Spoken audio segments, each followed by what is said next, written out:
Hello everyone, कैसे हैं आप सब। आई होप कि एवरीवन इज़ डूइंग फैंटास्टिक और अपनी तैयारी जो है काफ़ी ज़ोर शोर से कर रहा होगा भाई। एक्चुअली आज हम हमारा परसेंटेज का लास्ट टाइप करेंगे भाई, जो कि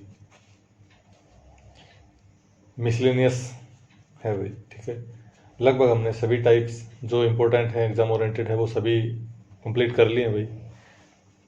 और आज हमारी नेक्स्ट टाइप है, नेक्स्ट और कह सकते हैं कि भाई लास्ट टाइप है परसेंटेज की, वो है मिसलेनियस। कुछ मिसलेनियस क्वेश्चन हम इसमें करेंगे। इसमें कंसेप्ट का कुछ नहीं है भाई, आपकी कॉमन सेंस जो एक लेमन लैंग्वेज की अप्रोच होनी चाहिए आपको, वो यूज़ करनी है इसमें। मतलब कि अपना कॉमन सेंस यूज़ करके आपको ये क्वेश्चन निकालने हैं। ठीक है, चलिए हम डायरेक्ट शुरू करते हैं अपना क्वेश्चन। कि एक यदि आयकर 19% बढ़ जाता है तो शुद्ध आय 1% घट जाती है, आयकर की दर क्या है। बिल्कुल आसान क्वेश्चन है भाई, लेकिन अगर आपने पहले आप इस क्वेश्चन से अनजान रहे हैं तो ये हो सकता है आपका गलत भी हो जाए। चलिए थोड़ा सा समझने की कोशिश करते हैं।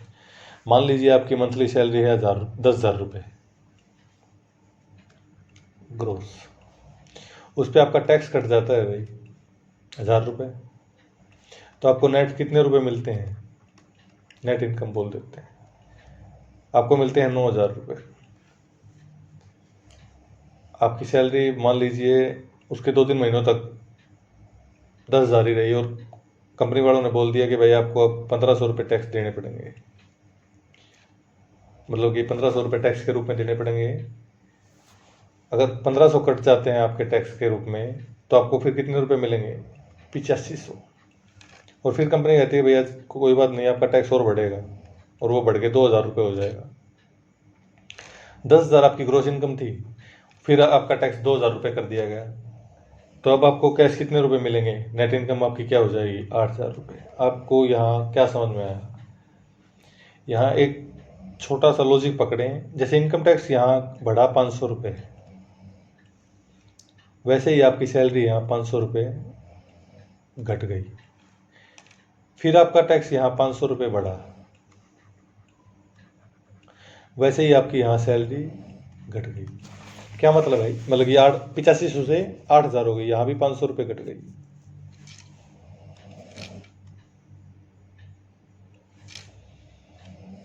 मतलब जैसे यहाँ इनकम टैक्स बढ़ रहा है, वैसे ही आपकी सैलरी उसी रूप में घट रही है भाई। जितना टैक्स बढ़ा उतनी ही सैलरी घटी। इसका क्या मतलब है, इसका मतलब है जैसे ही आपका जितना टैक्स बढ़ाया जाएगा, जैसे यहाँ टैक्स है 19%, तो उसी रूप में आपकी सैलरी कम हो जाएगी। और सैलरी कितनी कम हो रही है, शुद्ध आय नेट इनकम कितनी कम हो रही है, 1%।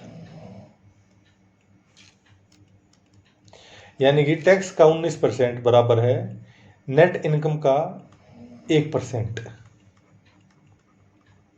अब इनका रेशियो निकल जाएगा और हमारा क्वेश्चन हल हो जाएगा भाई।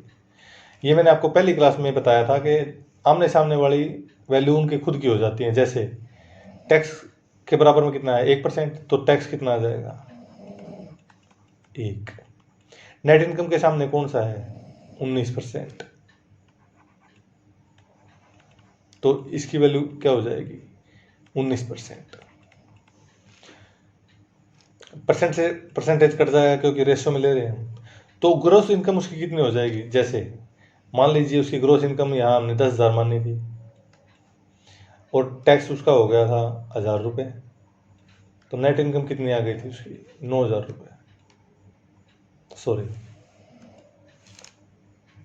वैसे ही नेट इनकम अगर 19 है और टैक्स उसका 1 है, तो ग्रोस इनकम कितनी आ गई, 20। टैक्स है 1, तो 100 पे कितना हो जाएगा, 5%। आई होप कि आपको समझ में आ गया वो, और होप मैं अब यहाँ नहीं करूँगा, स्ट्रांगली बिलीव कि आपको ये समझ में आ गया है। नेक्स्ट करते हैं और क्लियर हो जाएगा। आपका आपका आयकर, यदि आयकर 23% बढ़ता है तो नेट इनकम 2% घट जाती है। टैक्स 23% बराबर है 2% ऑफ नेट इनकम। क्या रेशियो आ जाएगा, टैक्स तो आ गया भाई 2, नेट इनकम आ गई 23, ग्रोस इनकम कितनी आ गई 25, टैक्स है 2, 100 पे कितना होगा गुणा 100, 8% इज द राइट आंसर भाई।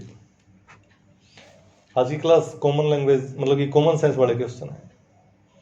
3 क्वेश्चन इतना डिफिकल्ट नहीं है भाई, लेकिन एग्जाम में कम ही आता है, लेकिन कभी कभार देखने को मिल जाता है, तो ये आप थोड़ा सा करके ही चलें इसको भी।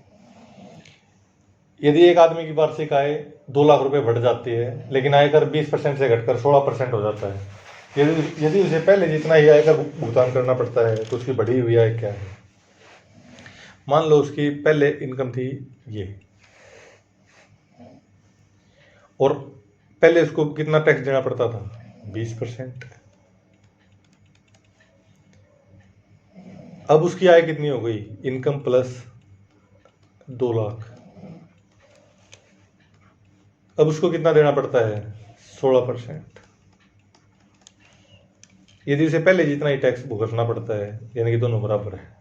अब इसको काट दो, परसेंटेज है आमने सामने कट जाएंगे, वैसे काट दो, 4 पंजा 4 चौक 16, यानी कि 5i बराबर है 4i प्लस 8 लाख।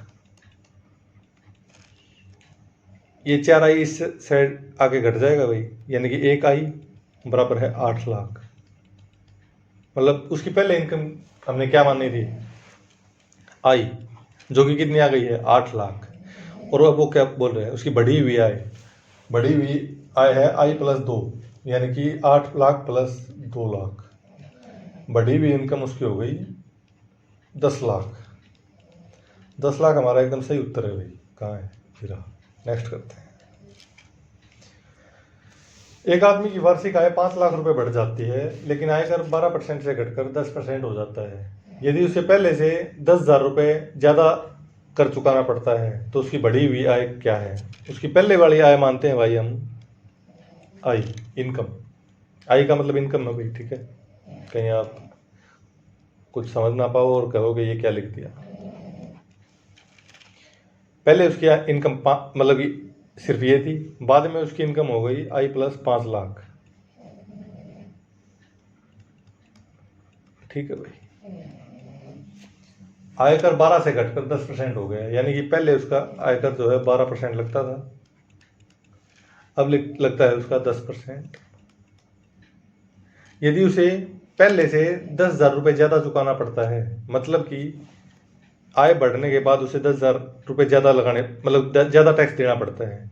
अगर यहाँ ज़्यादा देना पड़ता है तो इसमें जोड़ दें पहले वाली में, तो बराबर हो जाएगा, या इसमें से घटा दें तो दोनों बराबर हो जाएंगे। कुछ भी कर लो, यहाँ जोड़ देते हैं भाई। ठीक है भाई, चलिए 12% आई प्लस 10,000 बराबर 10% आई प्लस 5 लाख।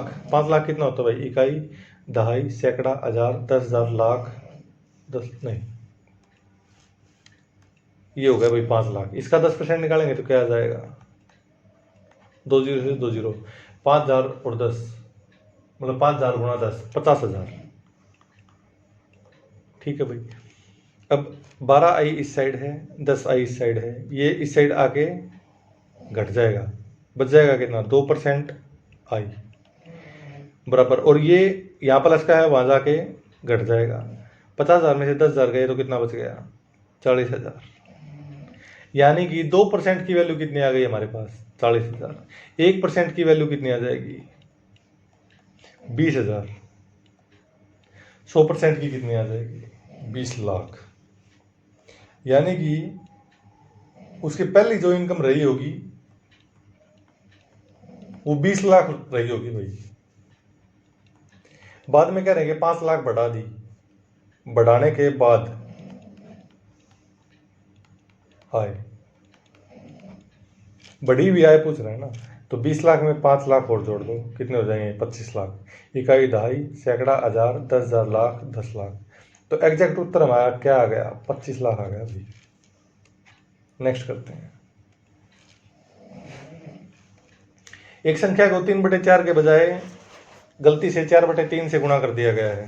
परिणाम कितना प्रतिशत गलत हुआ, दोबारा पढ़ लेते हैं। A number is mistakenly multiplied by 3/4 instead of 4/3, what is the error in percentage. अब एक बात देखो भाई, वो संख्या हमें क्या माननी चाहिए कि हमें ज्यादा परेशानी ना हो काटते पीटते वक्त। क्या वक्त मतलब है काटने पीटने का यहाँ? जैसे मान लीजिए हम कोई ऐसी संख्या मान लें कि पहले 3/4 से मतलब कि हमने मान लो गुणा करनी थी, लेकिन 4/3 से गलती से कर दी। अब हम इन दोनों का जो नीचे ये बेस है, मतलब कि ये जो फ्रैक्शन का बेस है 4, इस फ्रैक्शन का बेस है 3, इनका मल्टीपल मान सकते हैं भाई, 12 मान लो। वो संख्या हमने मान ली क्या, 12 मान ली, और उससे गुणा कितने से करनी थी, 3/4 से। लो भाई, अगर 3/4 से गुणा करनी थी तो क्या आ गया हमारा 9, जो कि सही आ गया भाई, जो हमें चाहिए था वो आ गया। लेकिन गलती से 4/3 से गुणा कर दिया। 12 गुणा 4/3, 3 एकम 3, 3 चौका, कितना आ गया गलती से करने के बाद 16। ये क्या है, गलत।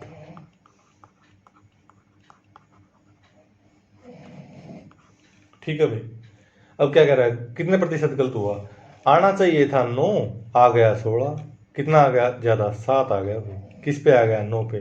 100 पे कितना आ गया, गुणा 100। अगर आप लोगों को 1/9 की वैल्यू याद हो तो वो है 11 से 1/9% बराबर है 1/9, और हमने कितना निकालना है, 9/7, तो इसी डायरेक्ट 7 से गुणा कर दो, कितना आ गया 77 से ही 7/9%। ए इज राइट आंसर भाई। नेक्स्ट करते हैं, ये भी ठीक ठाक क्वेश्चन है भाई, अच्छा मॉडरेट क्वेश्चन है। क्या कह रहा है, ताज़ा फलों में 68% पानी है, जबकि सूखे फलों में 20% पानी है, तो 100 किलो ताज़ा फलों से कितने सूखे फल प्राप्त किए जा सकते हैं। आप एक बात समझे भाई, मान लीजिए कोई किसी के पास, मतलब मान लो अपने पास एक तरबूज है, उसमें पानी भी होगा भाई, और उसका सूखा हुआ मटेरियल भी हो जाएगा अगर उसका पानी निकल जाए तो। मतलब कि अगर उस तरबूज को 4-5 दिन धरे रखें तो वो सूख सकता है, और सूख जाएगा, सूख सकता नहीं, वो सूखेगा, और कुछ ना कुछ उसमें पानी की मात्रा जो कम हो जाएगी भाई, लेकिन जो उसका गुद्दा होगा या सूखा हुआ मटेरियल जो होगा उस पर कोई खास फर्क नहीं पड़ेगा। सूखेगा क्या, पानी ही सूखेगा और कुछ नहीं सूखेगा, मतलब कि पल्प कांस्टेंट रहेगा। ठीक है भाई, अब देखो क्या कह रहा है, ताज़ा फलों में 68% पानी है, तो 32% ड्राई मटेरियल होगा भाई।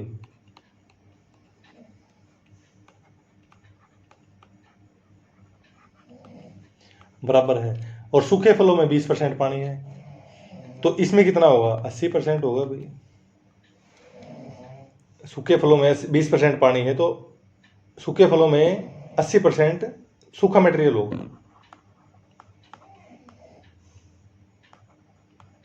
ठीक है भाई,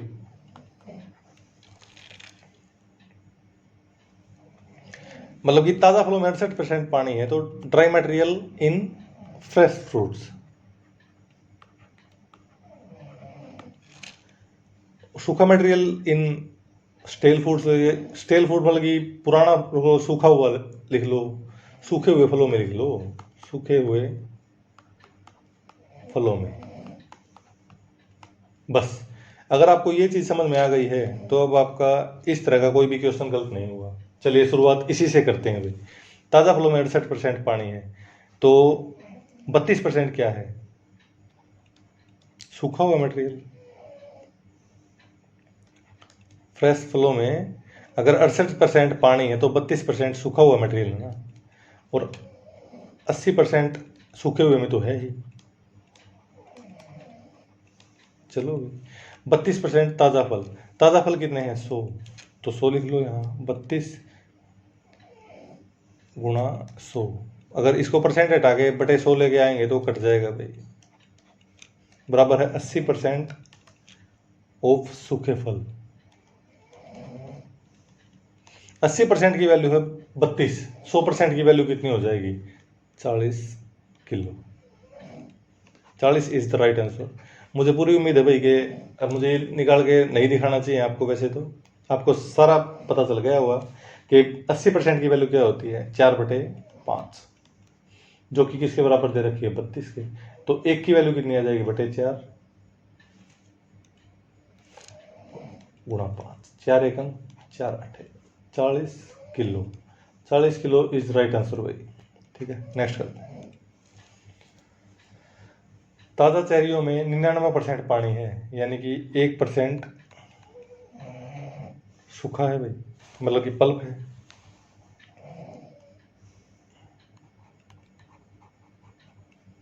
फ्रेश लेंगे ना, 1% ही सूखा है फ्रेश में, बराबर है। अब 98% पानी हो जाता है, कुछ पानी भाप बनकर उसमें थोड़े समय के बाद उड़ जाता है। चलिए दोबारा पढ़ते हैं रकम। ताज़ा चेरियों में 99% पानी है। यदि हमारे पास 3 किलोग्राम चेरी हैं, कुछ समय के बाद उनमें से कुछ पानी भाप बनकर उड़ जाए, इसमें जिससे इसमें पानी की मात्रा 98% हो जाती है। चेरियों का नया वजन क्या है?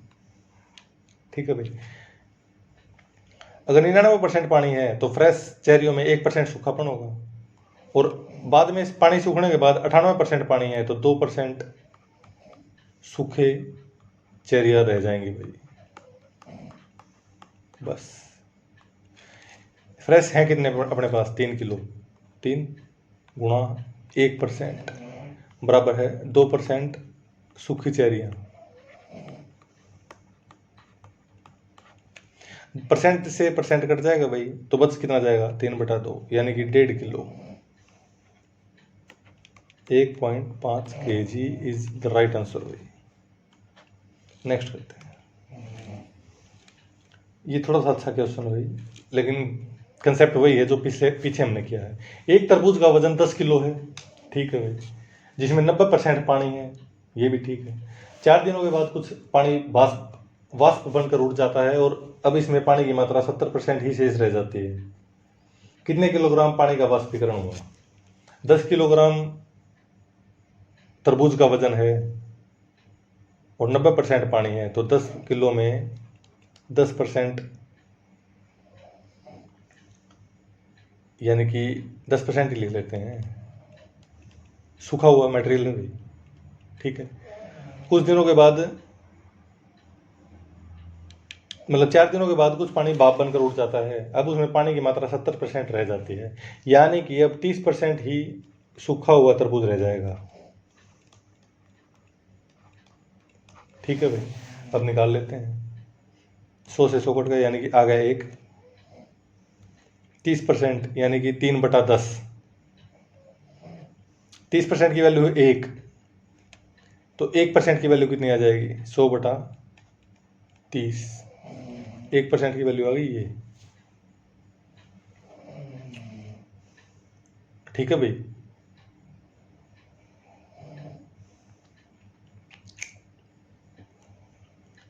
0 से 0, यानी कि सूखे हुए तरबूज कितने, मतलब कि सूखे हुए तरबूज बाद में जो तरबूज बचा है हमारे पास, वो कितना बच गया है 10/3, यानी कि कितना 3 से ही 1/3%, या 3 से 1/3 किलो बच गया हमारे पास। पहले कितना था? पहले था हमारे पास 10 किलो, और लेकिन अब बच गया कितना 3 से 1/3, यानी कि 10/3। 10/3 हमारे पास बच गया, पहले था 10 किलो, अब बच गया 10/3, तो कितना खत्म हुआ है? इसमें से ये घटा देते हैं भाई, 3 ढाया 30, 30 में से 10 गया 20, 20/3, यानी कि पहले 10 किलो था वजन तरबूज का, बाद में रह गया 10/3, तो कितना पानी उसमें से उड़ा होगा 20/3, यानी कि 6 से ही 2/3 किलोग्राम पानी जो है वो उसका उड़ा है भाई। 1-2 बार अगर इस क्वेश्चन की प्रैक्टिस ना किया आपने तो शायद आप भूल भी जाओ, लेकिन आप थोड़ा दिमाग लगा के इसको 2-3 बार जरूर करना इस क्वेश्चन को। नेक्स्ट करते हैं भाई। 1% का अगर किसी को डाउट है तो मैं दोबारा करके दिखाता हूँ यहाँ इसको। क्या कह रहा है 30, मतलब कि 10 किलोग्राम में 90% पानी है, तो 10 किलोग्राम में 10% सूखा हुआ मटेरियल हो गया भाई। ये बराबर किसके है 30% ऑफ सूखा तरबूज। सूखे तरबूज का वजन आ गया ना यहाँ, सूखा तरबूज का वजन यहाँ आ गया 1। सूखा तरबूज का वजन बराबर है 30% को क्या लिख सकते हैं 30/100 और यहाँ था 1। अगर 30/100 को यहाँ लेके आएंगे तो बटे 30 ऊपर 100 हो जाएगा भाई 0 से 0। सूखे हुए तरबूज का वजन कितना आ गया 10/3। पहले कितना था 10 अब आ गया 10/3 तो कितना कम हुआ इसमें से घटा दो 10 से 30 30 में से 10 गया 20 यानी कि 20/3। कितना पानी उड़ा है 6 सही 2/3 kg पानी जो है वो उड़ा है भाई इसका तरबूज का। ठीक है आई होप कि आप समझ गए होंगे। नेक्स्ट करते हैं। एक परिवार एक महीने में 25 किलो चावल व 9 किलो गेहूं की खपत करता है और उसका खर्च आता है 3500 रुपये। चावल की कीमत गेहूं की कीमत की 20% है। यदि गेहूं की कीमत 20% बढ़ाई जाती है तो चावल के उपभोग में कितने कमी करें कि पहले वाली धनराशि ही खर्च करनी पड़ेगी। काफ़ी लॉजिकल और काफ़ी अच्छे लेवल का क्वेश्चन है भाई। हो सकता है बेसिकली एग्जाम में ये क्वेश्चन ना आए लेकिन फिर भी आप अपना बेस अपना कंसेप्ट अपनी ट्रिक्स काफ़ी मजबूत रखें भाई और बार बार अभ्यास करते रहें। मैंने जो भी आपको अभी तक क्लासेस करवाई है वो सारी एग्जाम ओरिएंटेड ही करवाई है भाई। ठीक है चलिए ये क्वेश्चन करते हैं। पहले वो कितनी खपत करते थे भाई खपत लिख लेते हैं भाई पहले। ठीक है चावल और ये गेहूं। चावल खाते थे 25 किलो गेहूं खाते थे 9 किलो और खर्च आता था 3500 रुपये। यदि चावल की कीमत गेहूं की कीमत की 20% है यहां लिख लेते हैं कीमत भाई। चावल की कीमत गेहूं की कीमत की 20%। 20% कितना होता है 1/5। अगर गेहूं की कीमत 5 माने तो चावल की कीमत हो गई 1। अगर इनकी हमें कीमत पता चल गई है और हमारे पास खपत भी है तो खर्चा भी निकाल लेते हैं भाई यहाँ से। चावल की कीमत है 1 रुपया तो 25 में कितने 25 किलो कितने के आएंगे गुणा 1 25 रुपये के भाई। गेहूं की कीमत है 5 रुपये और 9 किलो खाते थे तो कितने रुपए लग जाएंगे भाई इस पर 45 रुपये। 9 गुणा 5 यहाँ लगे 45 रुपये यहाँ लगे 25 रुपये। टोटल खर्च उनका कितना हो गया 70 रुपये। हालांकि इन्होंने क्वेश्चन जो है परसेंटेज में पूछा है हमें इसकी कोई खास ज़रूरत नहीं पड़ेगी लेकिन फिर भी हम निकाल लेते हैं। यदि गेहूं की कीमत 20% बढ़ा दी जाए 20% बढ़ा दी। पहले गेहूं की कीमत थी 5 20% बढ़ा दी 20% की वैल्यू कितनी है 1/5। 1/5 बढ़ाएंगे तो कितनी हो जाएगी 6। गेहूं की कीमत अब कितनी हो गई बढ़ी हुई गेहूं की कीमत 1/5 बढ़ी है पहले 5 थी अब कितनी होगी 6। यानी कि पहले वो 9 किलो गेहूं लेता था और 5 रुपए किलो के हिसाब से लेता था।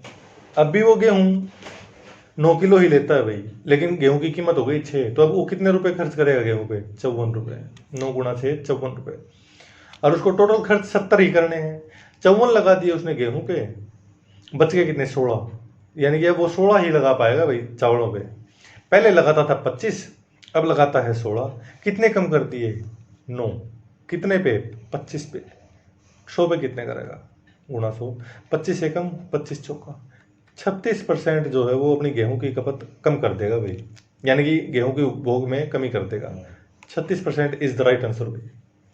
नेक्स्ट करते हैं।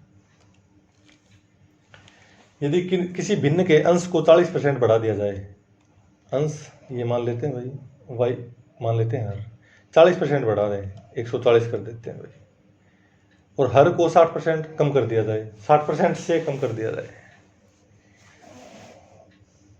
60% से कम कर देगा तो बच जाएगा कितना 40%। परसेंटेज कट जाएंगे भाई बट्टे में इसलिए लगाने का कोई फायदा है नहीं। अगर यहाँ भी लगाएंगे तो भी कट जाएंगे भाई। इसके बाद कितनी कौन सी भिन्न प्राप्त हो जाती है 21/16 काट दो पीट दो भाई 0 से 0 कट गई 4 एकम 4 चौक 7 दूनी 7 दिया x बराबर आ गया 3 y बराबर आ गया 8 यानी कि भिन्न जो मूल भिन्न थी वो 3/8 थी भाई 3/8 इज द राइट आंसर भाई, 3/8 is the right answer. Next करते हैं, ये काफ़ी अच्छा क्वेश्चन है भाई। जब एक बर्तन में x लीटर पानी डाला जाता है तो वह अपनी कुल क्षमता का y% अभी भी खाली रहता है। बर्तन की क्षमता क्या है? When x liter water is filled in a container, it still remains empty by y% that is equal to its volume. What is the volume of container? मान लो भाई ये हमारे पास एक कंटेनर है,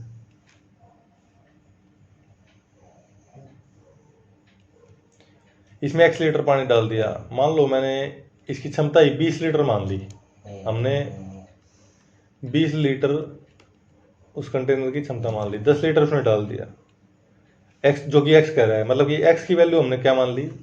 10। तो वह अपनी क्षमता, कुल क्षमता का y% अभी भी खाली रहता है। 10 हमने डाल दिया, 10 खाली रह गया, y% यानी कि 20 का आधा खाली है, यानी कि 50% खाली रह गया भाई, y की वैल्यू आ गई 50। ठीक है ना?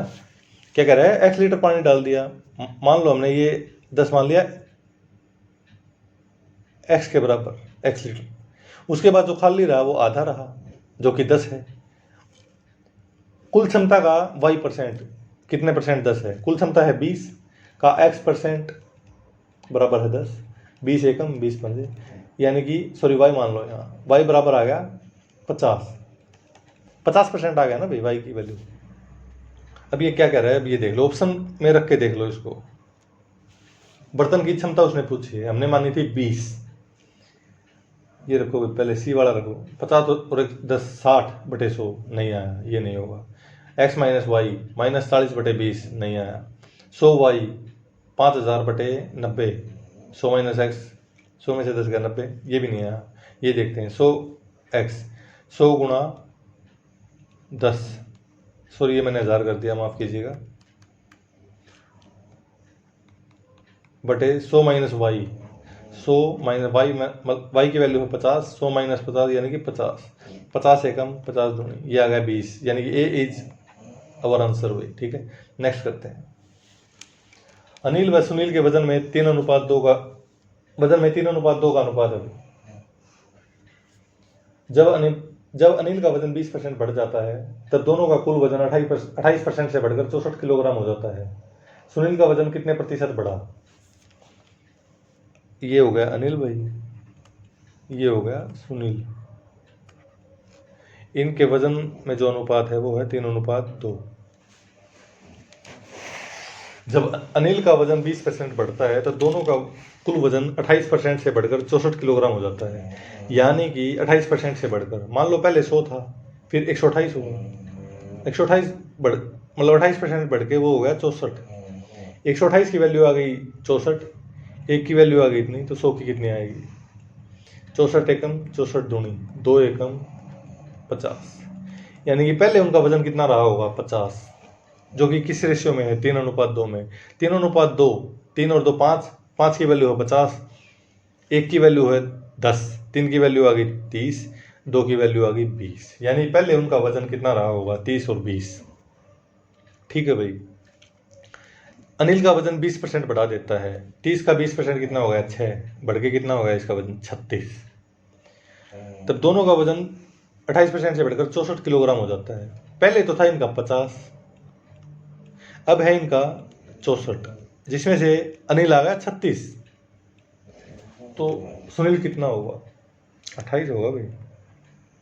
अब पूछा क्या है? सुनील का वजन कितने प्रतिशत बढ़ा? सुनील पहले 20 किलो का था, अब हो गया 28 किलो का। कितना बढ़ गया? 8। किस पे बढ़ गया? 20 पे। 100 पे कितना बढ़ेगा? गुणा 100, 20 एकम 20 पंचे, 40% is the right answer. Next करते हैं। एक आदमी एक स्कूटर खरीदना चाहता है, वह अपनी मासिक आय की आधी राशि बचाता है तथा 1 वर्ष के बाद उसके पास स्कूटर खरीदने योग्य राशि जमा हो जाती है। यदि वह 10 महीने में स्कूटर खरीदना चाहे तो उसे मासिक बचत की गई राशि को कितने प्रतिशत बढ़ाना चाहिए? वेरी लॉजिकल क्वेश्चन भाई। A man wants to buy a scooter. He saves half of his monthly income and becomes able to buy it in a year. If he wants to buy it in 10 months, how much percent he should increase his monthly saving. मान लो उसकी monthly income है, monthly income 1000 रुपये है भाई,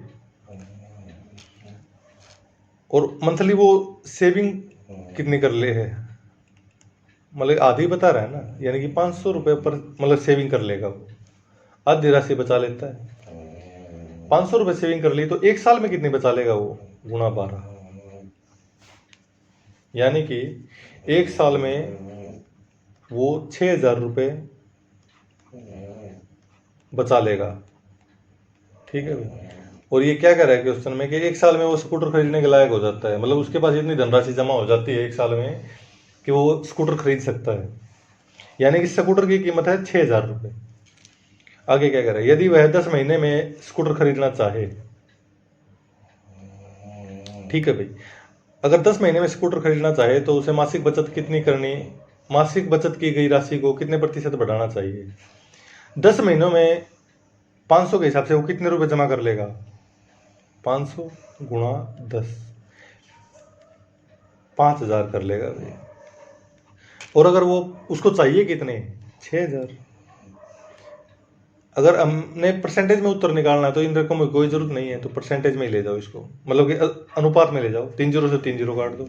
अगर वो 10 महीनों में 5000 रुपये कमाता है लेकिन उसको चाहिए 6000, और अगर हम इसको रेशियो में लेके जाएंगे तो 5:6 आ जाएगा, यानी कि 5 कमाता है वो 10 महीनों में लेकिन उसको चाहिए 6। कितना बढ़ाए, 1 बढ़ाए भाई। 100 में कितना बढ़ाए, गुणा 100, 5 एकम 5 20% की बढ़ोतरी करनी चाहिए भाई उसको, अगर वो 10 महीनों में स्कूटर खरीदना चाहता है तो। नेक्स्ट नहीं है भाई, हमने जो है आज परसेंटेज चैप्टर खत्म कर लिया है भाई, मतलब कि अच्छे से समाप्त कर लिया है। और मेरा मानना है ऐसा, अगर आप इसकी मन लगा के प्रैक्टिस करते रहेंगे तो आपको कहीं और पढ़ना नहीं पड़ेगा परसेंटेज। अब आप कोई भी प्रीवियस ईयर के क्वेश्चंस प्रैक्टिस कर सकते हो भाई, भले ही वो किसी भी एग्जाम के हों। और जो भी शीट्स मतलब ये PDF हमने की है, ये मैं यूट्यूब लिंक में, मतलब डिस्क्रिप्शन लिंक में ये अपलोड करवा देंगे भाई, या मैं खुद कर दूंगा, ठीक है। और हमने अच्छे से ही कर लिया है भाई परसेंटेज का चैप्टर। कल हमारी जो क्लास होगी वो होगी प्रॉफिट एंड लॉस की, तो काफ़ी शानदार तरीके से हम प्रॉफिट एंड लॉस करेंगे, आपको कहीं भी पढ़ने की ज़रूरत नहीं होगी इसके बाद। प्रॉफिट एंड लॉस और परसेंटेज, मतलब कि जो भी चैप्टर मैं कराऊंगा मुझे नहीं लगता कि दोबारा पढ़ने की ज़रूरत है, बस कीप प्रैक्टिसिंग, प्रैक्टिस करते रहें आप। चलिए लगे हाथ, हम सिलेबस भी डिस्कस कर लेते हैं।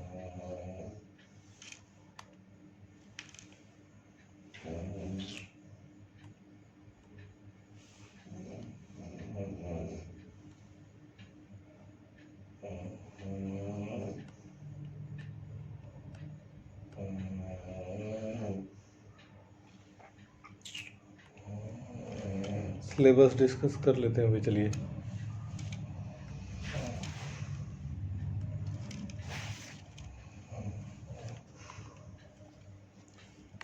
ये रहा भाई सिलेबस हमारा।